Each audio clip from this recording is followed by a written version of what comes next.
Hello, fellow Hyruleians. I am your guide, the Hyrule Historian, and welcome back to The Legend of Zelda, the Wind Waker Randomizer. Where today we start off by examining this pig. Blue is quite interested, and pretty much we are going to be finishing off a few things on Windfall Island and going to explore the west side of the Great Ocean and to see if we can find any other islands or platforms, since a lot of things kind of went in a different direction in the last episode, so we kind of need a new place to explore. However, we also ended up getting the hook shot, which was quite interesting.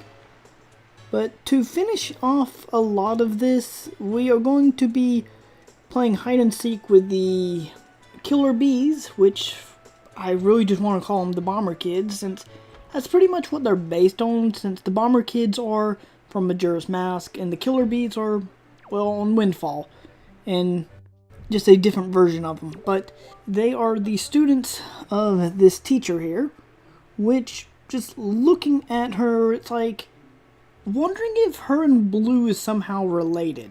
Also, this teacher really loves joy pendants. So, yeah. She's pretty much asking us to see if we can teach the killer bees a lesson, since they are skipping class, and pretty much just she will give us a reward if we end up giving them a talking. If we pretty much just go talk to them. However, they're not going to listen, since they're kids, and they're going to want something in exchange, and they're going to make us run around for about 10 minutes.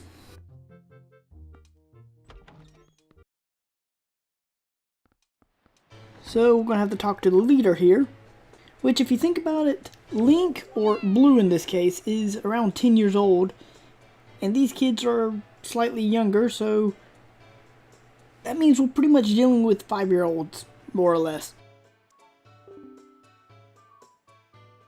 Yes, you're the killer bees.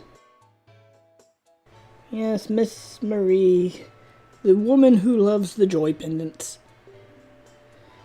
Also, she is another really rich characters on this island, since she also owns her own private oasis.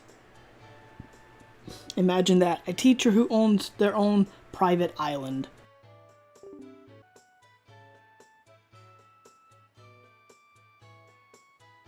So yes, I will accept your challenge. And these are actually, I take it back. I don't believe that they are all 5-year-olds. They're pretty much like probably a few years younger than Blue. Probably 8 years old or whatever, because some of them are quite smart, and they, at least 2 of them has decent hiding spaces. However, here's the first one that's just hiding behind a bush. Another one's actually hanging out behind Tot, and where we learn the melody of passing. But that one's the easiest. Or, I would say is the easiest, but there is one more that's easier, but he's slightly harder to get to. Now the leader, which a lot of people may not know, within that time limit for him to hide, he climbed up a tree while nobody stopped him, and he pretty much jumped all the way down without breaking his own legs. And I want to say he's probably the fastest.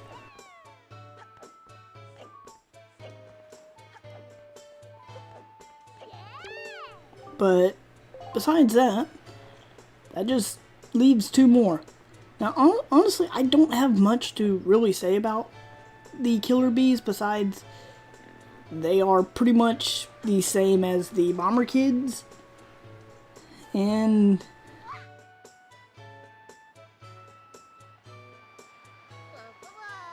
there goes one. If you actually think about it, this cliff is pretty high up. Hey Tot, how you doing? Hi Pig, how you doing? Oh, you ran into me. But I'll take it.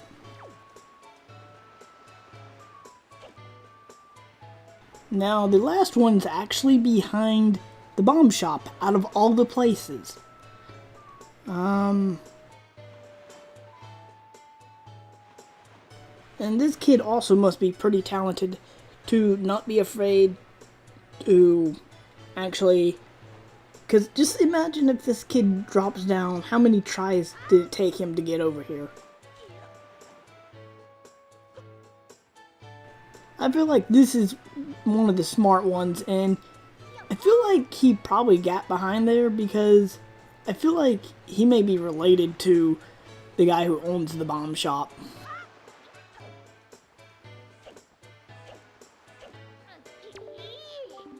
I mean, he's close to it. But we have finally found all 4 kids. And that probably just took us, what, 5 minutes? I have succeeded within your challenge. Now you must keep your promise, kid.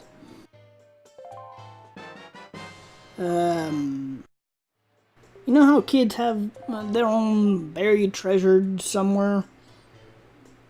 Well, apparently they had their own treasure as well. And it's a treasure that I don't really want because it's not going to help us in any way. So now if we talk back to Miss Marie, or the teacher, we can actually get ourselves another item. And once we get the spoils bag, we can bring her some joy pendants, and that will also help. And you know how I mentioned that she's pretty wealthy and has her own private oasis and whatnot? She just gave us the upgraded wallet. That will help a lot. Thank you, Miss Marie. So, what are you teaching the kids?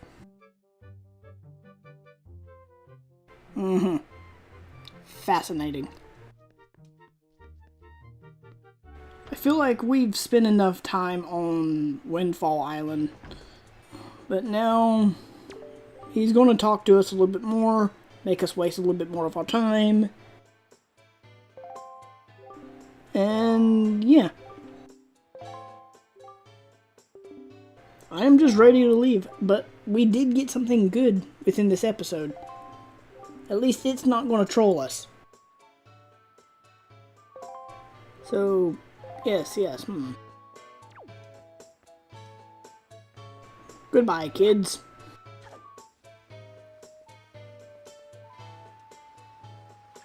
Amazing! Yes! The dancing mailbox. Post box. Look at it in all of its glory. This means only one thing, guys. It's time for mail. What kind of mail did we get today? One letter? Who could it be from? So many people.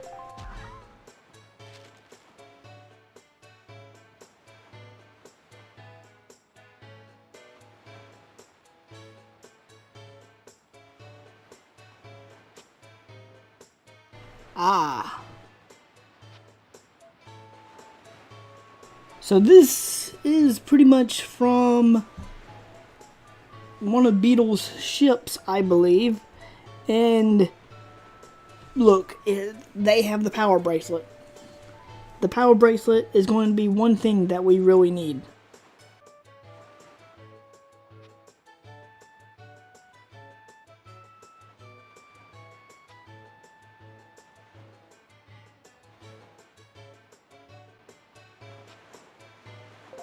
So we're going to get an item, which is a full heart container.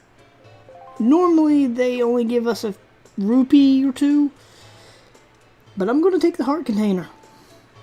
In fact, I'm kind of glad that we checked the mailbox, because that was one of the places that we was going to be heading to. So, I mean, at least now we know what he's selling. And we can probably find a few extra platforms along the way. However, I will say that those items that it mentioned, they cost a good bit. So, okay.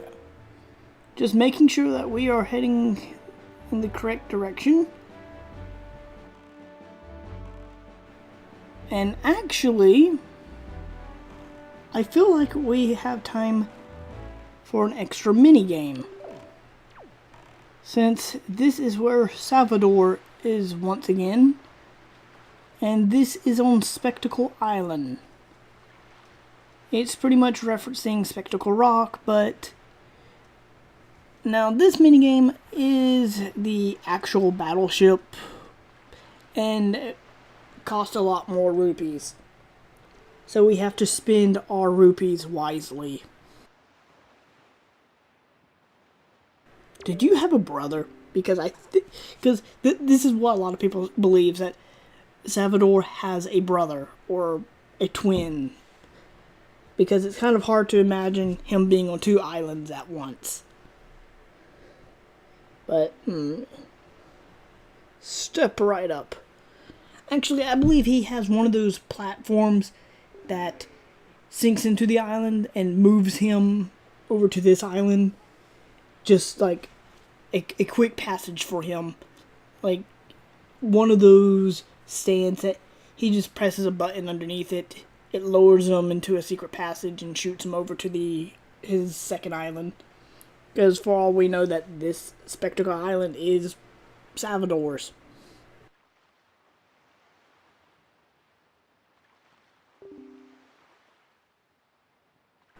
So, target practice, 50 rupees. Ooh. Should we? Yes. So, of course, he is acting like Tetra's pirate crew, which we do not get to see, really, besides this amazing reenactment.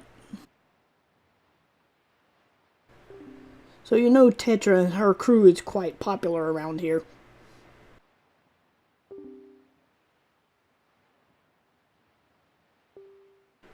So 5 enemy ships, 10 shots, and the controls. I understand, I got it.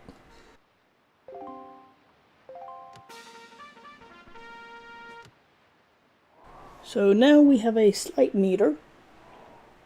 We're going to about 45 degrees. And see how close we got it. That was pretty close. Probably lower it. So lower. It has inverted controls, apparently.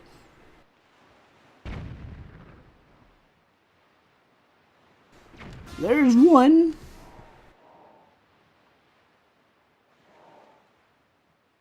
That one seems a lot closer. So we're going to go down to... That should do it.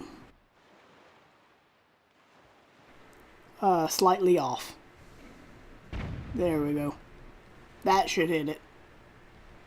Really? Okay. 40 degrees? I swore we had it before. Kind of hard to tell with some of these. I feel like I have it lined up, but it's off by just a little. I should have had that.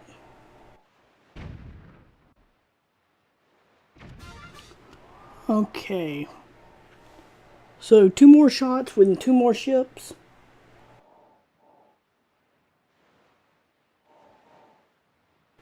This should do it.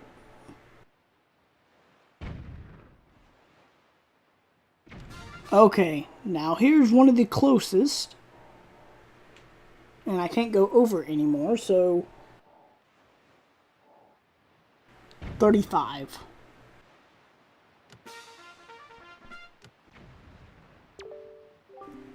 Come on, Salvador. If you had something to destroy him, why didn't you not just do it to begin with?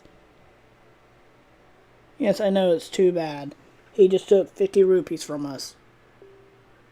I'm actually going to try it once more, but this time I may end up speeding it up to see if we can do any better. However, it looks like they're a lot closer.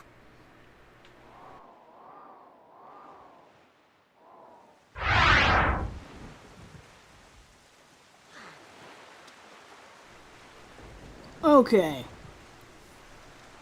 So since that ended poorly, that means we are going to have to travel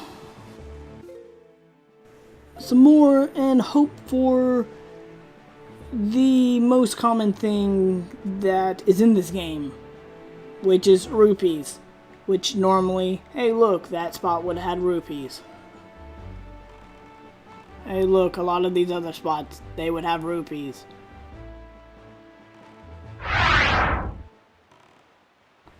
Ah, tower ahead, or outpost.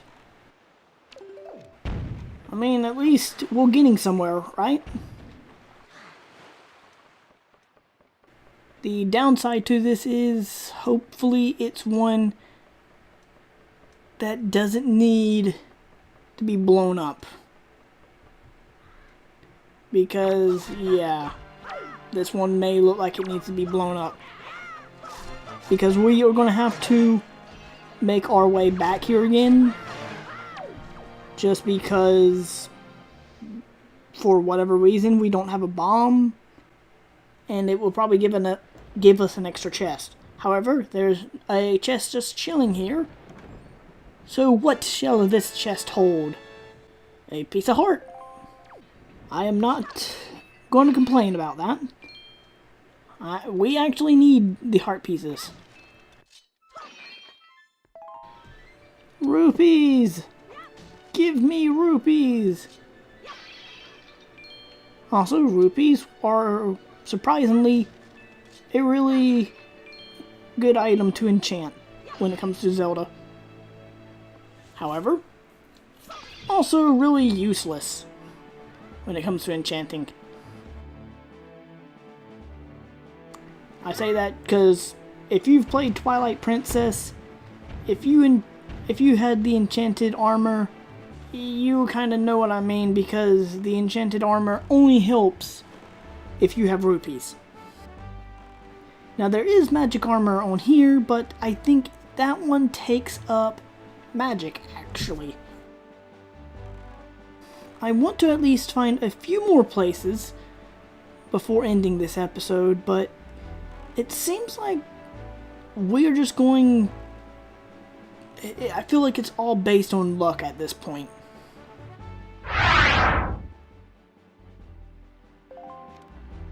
Hey, or Outset Island. Imagine that. And actually, because we are here, there is in fact a few platforms that we can get to, which is actually just off in the distance, which they should be really easy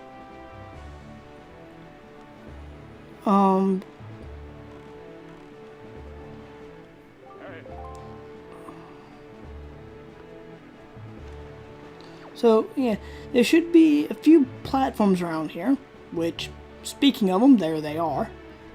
And I believe we can actually get through both of them, since I don't believe that these have anything to do with the cannons. So, I mean, at least we're getting a few of them out of the way.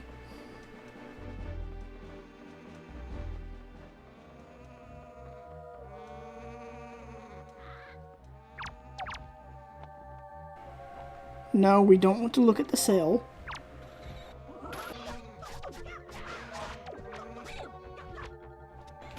And that's one way to get a hold of them.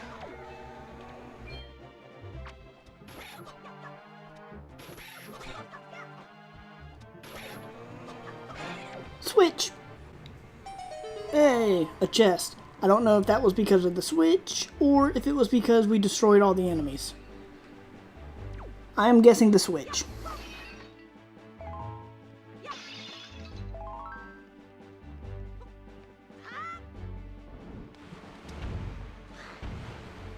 Okay, thank you. We do not need the Deku Leaf.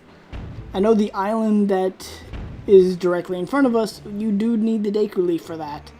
Because it becomes like a little mini golf course. But with Deku Nuts. And so I feel like we may actually end off on these platforms, since hopefully this guy does not knock us off. Targeting onto a little bit of everything, which that doesn't help.